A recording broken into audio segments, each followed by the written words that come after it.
हमर दिलवा से खेललो हर जाई बन के, काहे चल गईलू दूसरा के लुगाई बन के।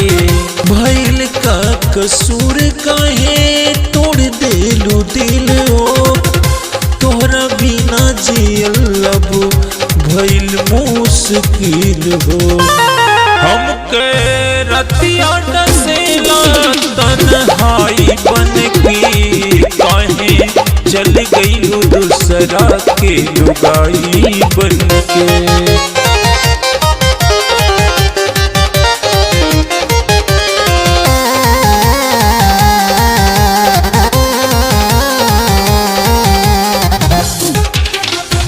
खाई के कसम क्रिया तोड़ दिलू वादा, तुहरा के चले रही जनों से ज्यादा।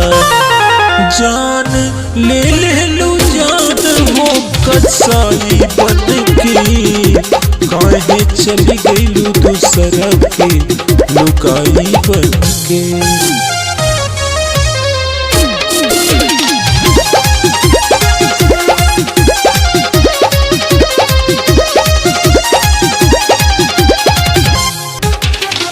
भुला गईलू बचपन के प्यार वाली बात हो, संगे संगे बीतत रहे दिनवा रात हो।